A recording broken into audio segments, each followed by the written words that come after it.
Hi, and welcome to the Sharing Circle. Before the arrival of the first Europeans, the First Nations people of Turtle Island, or North America, practiced their ceremonies and traditions freely for thousands of years. Ceremonies were passed down orally from generation to generation and became part of our everyday lives. They were created through dreams, visions, and sacrifices like those made during the Sundance Ceremony. Whether it was the rising of the morning sun, gathering of plants, or hunting of animals, ceremonies were held to honor the Creator and give thanks to Mother Earth. In the late 1800s, the U.S. and Canadian governments outlawed the spiritual practices of First Nations people.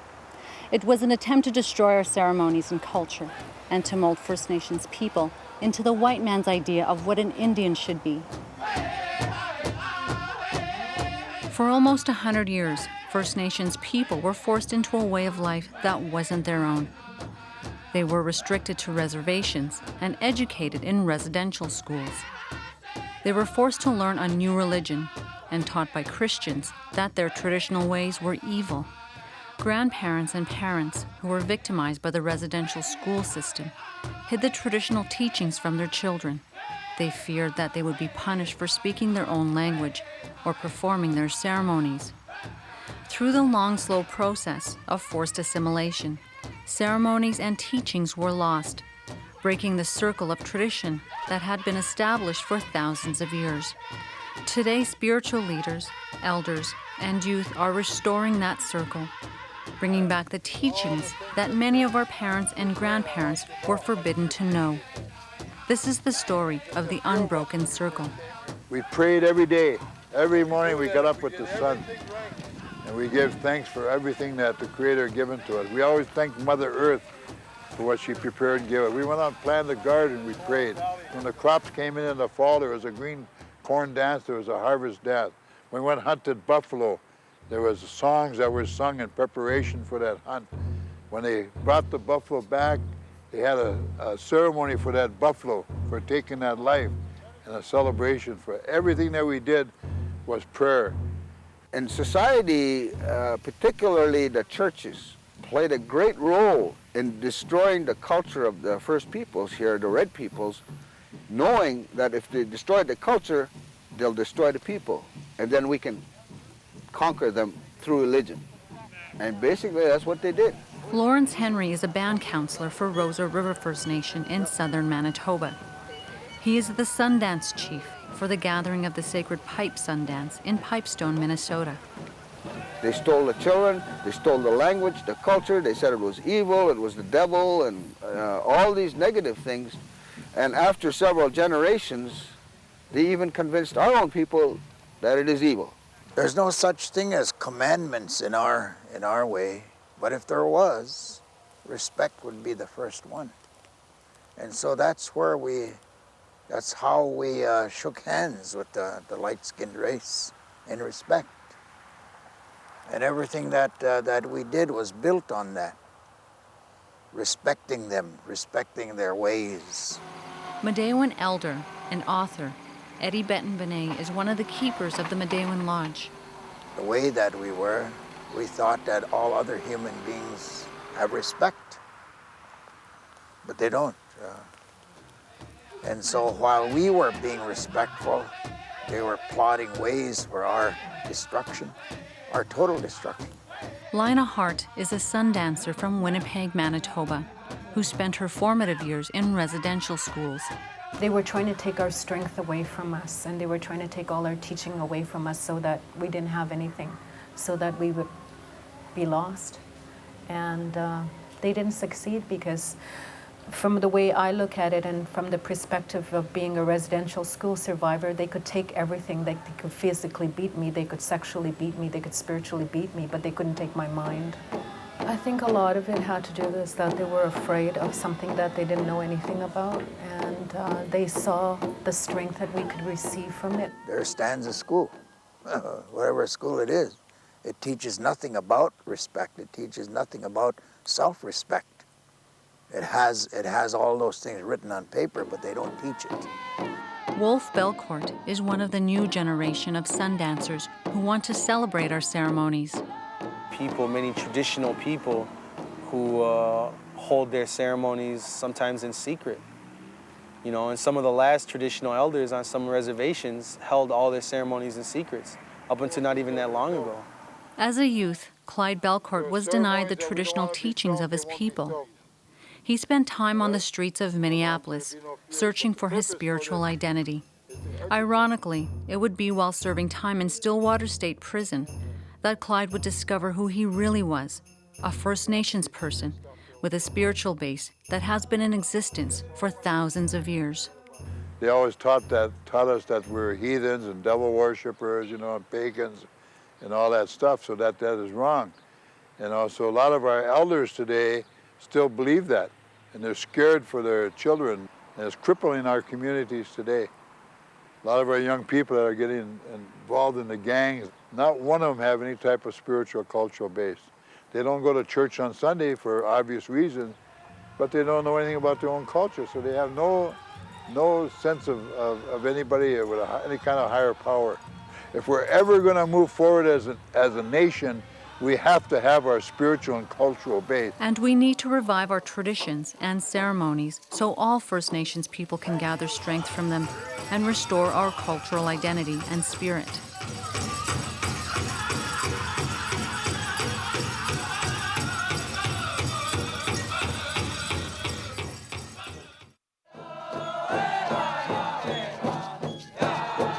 Years of persecution destroyed the languages and traditional ways of First Nations people. Through the stories and teachings of our elders, a new generation is now seeking to recapture a way of life that once seemed lost. To me, it's a very sad thing that you had thousands and thousands of years of culture and tradition and trial and error and ritual and rhythm, and all of a sudden it's gone. All of it relates back to destruction of our language, the near destruction of our sacred ways, of our traditions. The effects of that, of course, is brainwash. It's generational brainwash. That's why young people don't know their language now, because it was a long and slow process. Our grandfathers, my grandfathers, were totally Ojibwe speakers. So was my mother and father. I didn't begin speaking English until I started school at age 9. So I was raised totally in it. But I know people of my age, people that I grew up with, very few of them still speak the language, even though we grew up in the language. All 4 races of the medicine wheel have their own way of life and understanding of a higher power. But the Christian Church didn't accept the sacred ways of the First Nations people. Christians were given a way of life over in the Holy Land. Africans were given a way of life in Africa. Asian people got their own gods and their own way of life of praying. Here in America, where it's called America, there was Turtle Island, our way of life existed for hundreds and thousands of years. And then Jesus Christ arrived here and the devil got here. We had no devil, we had no Jesus, and neither did we have alcohol. And all of that was used against us. And so it influences a lot of our people yet today. We are Anishinaabe of this earth, of this world, of the Creator. That's who we are. We are the blood of our grandfathers going back to the very beginning. And our beginning is where our creation story tells us it is. We didn't come from Adam and Eve, you know. Somebody else came from there, but not my people, you know. And we got to understand it. But we have to understand it in such a way as that people that believe that, that's good. That's good, but that's not my belief. And if you believe in that, good. I respect that. But do you respect mine? And so it's not reciprocal. But now, all these people are lost and they're coming back. The saddest part about our community was that I have a 80-year-old grandfather or uncle that never had a pipe, never knew what a pipe was. He didn't know any of his ceremonies. He didn't know any of his language because his parents, it was beaten out of them. So we have to learn our language. We have to learn about these ceremonies because if we don't, our children are going to continue to be lost. Ceremonies that have been forbidden for over a century are now being revived. For the people of the Central Plains, no ceremony is more sacred than the annual Sundance, held at the peak of the summer season, when the chokecherry bushes are ripe. Most Sundances take place over a 3 to 4 day period. During the hottest days of the summer, it begins with the building of the arbor in which the Sundance is held. The Sundance is a test of body, mind, and spirit. Sundancers and Sundance supporters help build sweat lodges, teepees, cut wood, and support each other in different ways as they prepare for the sacrifice of their bodies through the Sundance. While Sundancers pray to the Creator, although some, not all, pierce. During the ceremony, Sundance supporters and those who want to watch surround the arbor on the outside to pray and to witness the Sundance ceremony. Through dance and prayer, the Sundancers celebrate a way of life that was once considered lost. Pipestone, Minnesota, hosts one of the largest annual gatherings of Sundancers and pipe carriers. The Sundance was explained to me as a way to honor our women, because they give their flesh and their blood when they give us our life. So the first time I was at Sundance, I was watching it, and it looked pretty brutal because I hadn't never experienced what that was or really explained on what they were doing here. And the first time I seen it happen, I seen them get pierced, and I thought, oh, how can they do this? How can they suffer like that, you know? Why would you do something like that? When they do that, they're sacrificing, and it's they're sacrificing the food and water and a little bit of suffering, and begging for life, for their families, for themselves, for relatives, for those that are sick, even for the children yet or the unborn. So there's a combination. There's many things that they could be dancing for, and it symbolizes all of that we have nothing to give but our bodies. So that we put on the line in begging for life. And it was just this rush of emotion that comes over you when you watch this, because it's so beautiful. What if you know the reasons behind it and you're not ignorant to that?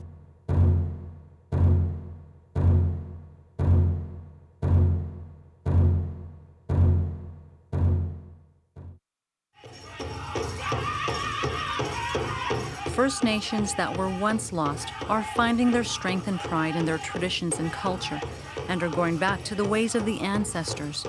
The revival of ceremonies is helping to restore our strength as a people. And part of the Sundance and many other ceremonies much like it are starting to bring the people back to the creation. They're bringing that understanding, they're bringing the spirit back. And the spirit is the one that's connected to all things. And by having a better understanding of that, then our lives get stronger. You'll find it in places like this, in the sweat lodge, in the midday ceremony, other kind of traditional ceremonies. There's something there that'll affect your heart. And when that happens, you want to pursue that. I remember from way back when I first attended the ceremony with my grandfather, I sought the ways of our people, because I know that by attending that ceremony way back with my grandfather when I was about 4, I remembered that, you know, we have a rich history, we have a rich culture. And I always remembered that I told myself, someday I'm gonna grow up and someday I'm gonna be out of here and I'll be out there in the real world and I'll go find what it is that I need. By just observing it, not having to be a Sundancer, but just to watch it is enough to turn you around, you know, to make you know there's something more there. Sometimes we don't see it right away, but we know that as we go through life and you take a look back, you know that all those things that you've gone through give you the strength, but the ceremonies make you proud of who you are. Start letting it down, slow. It's something that I think all 4 colors of man, we believe, have to come together to save the earth for our future generations. And they're all invited here to witness this so they can determine for themselves what's real and what's not, and this is so real. And that's what we're passing on to the youth by showing them that you know, there is an end to the means of whatever it is they're going through. And whatever they're going through at that particular time, it's a learning. And they get beyond the learning and it gives them strength. So it's taking the good and the bad, and that's, you know, what makes your path in life. And that's what the ceremonies show the youth. Traditionally, in our culture, it has been forbidden to take pictures of ceremonies and document them in that way. Today, a different view is emerging, and the potential positive influences of television, film, and the internet are now being recognized by some spiritualists. All our ceremonies were outlawed. And so the elders said, don't take any pictures because they could use those pictures in federal court to prosecute you. But the only way that we're going to be able to tell a lot of people about this is through the media somehow. So people know that it's not a bad thing to do. It's a beautiful thing to do, you know, and that everyone should know what this is all about. And the only way we can get it to a lot of people is by documenting this. And this is what I do it for, is for the future generations. I think it's the best way because we have to use whatever's out there. You know, if our ancestors had that, I'm sure they would use it. If the youth can come to the ceremonies, might as well bring the ceremonies to them, you know, using technology. And I think that's the best way that we can do it. It needs to be shared.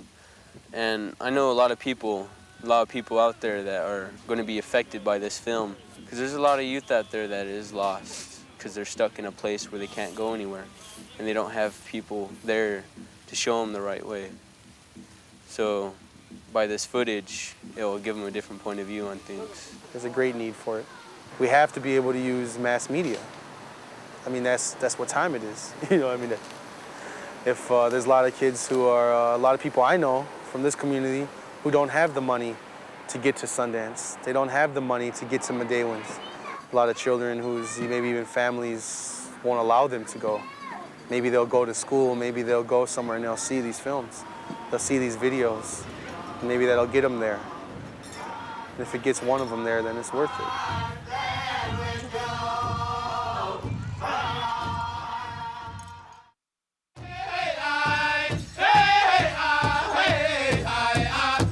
Today, more and more young First Nations people are being exposed to our ceremonies and traditions, like those at the Gathering of the Sacred Pipes in Pipestone, Minnesota. These teachings instill pride in our heritage and give our young people a sense of purpose for the future. We're teaching them all the time with the actual presentations of the pipes, with the actual, you know, cutting down and marking the tree. And we have one particular, like, baby Sundancer that's been with us since way back when. And, you know, she started out as a baby being introduced to the Sundance by her parents. So in guiding, you know, our children and giving them that exposure and nurturing that, it gives them a lot of power. It gives them a lot of self-esteem, and not power like in a bad way, power so that they can bring about change. That young dancer LYNA is referring to is ASHLEIGH Foster. ASHLEIGH is one of the new generation who has chosen to follow the Sundance way of living.